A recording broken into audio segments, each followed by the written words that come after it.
have a habit of tapping into His power, tapping into God's grace, tapping into His love, spending time with God.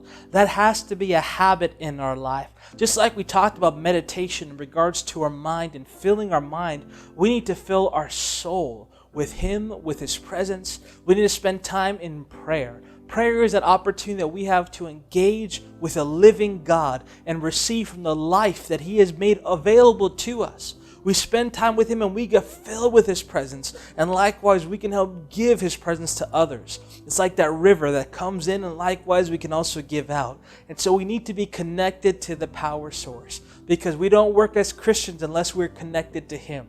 And so as we connect with Him, we receive His grace, the ability to do what He's asking us to do. And then through that ability, we can share that with others. But are we connected? Are we spending time with God?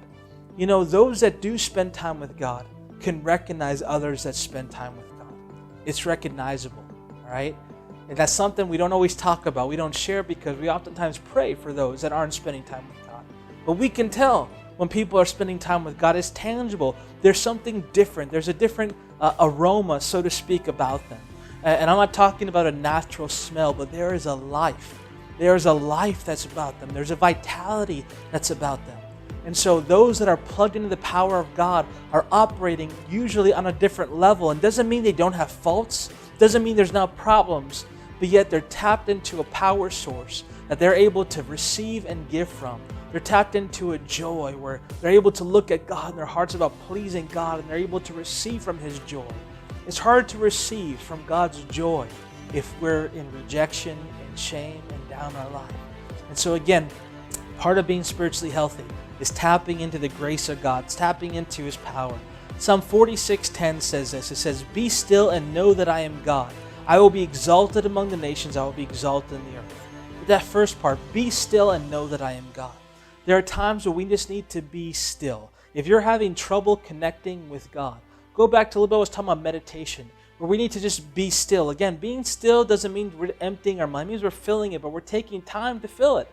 We're taking time to focus in on God. You know, I love going into nature. I love going to mountains. I love watching waterfalls. And that's something I love doing. I feel closer to God because it just brings things into focus. I feel like God is bigger in those moments when I see His creation right in front of me. And there's not many people around, yet guys, you see the vastness of space around me. I love that. I love that. And it helps me to connect with God a little more. But when we look here, be still, there's another translation of the Bible that talks about step out of the traffic. You know, there's so many thoughts that are going back and forth, like a highway back and forth. And we just need to put all those other thoughts to the side and look at God's thoughts and be still and say, God, here I am. Here I am, God. I'm yours. I want to hear what you're saying to me. I don't want any other thoughts to crowd in right now. And we just shut the door to all the other thoughts, the other antidotes, the other logical things that we feel like we need to be doing, and we shut it out. You know, oftentimes we run to television and to so many other things in our life to just shut everything out.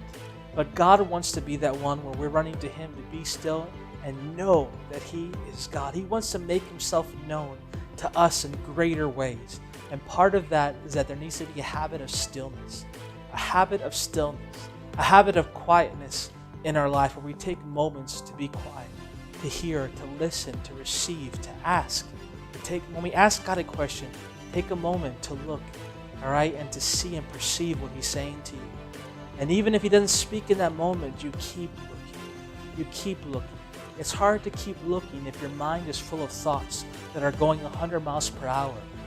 But if you're able to be still and focus in on what God wants to be sharing, you're going to be looking and you're going to be flowing in that stillness. You're going to be moving in life, moving in your workplace, doing what you need to do work-wise. But there's a stillness in your soul where, like, I don't care what anyone else says. No one's going to change my day. I'm looking for what God is saying to me in this moment. I'm looking for what God wants me to do in this moment. I'm looking how God wants me to share my faith in this moment.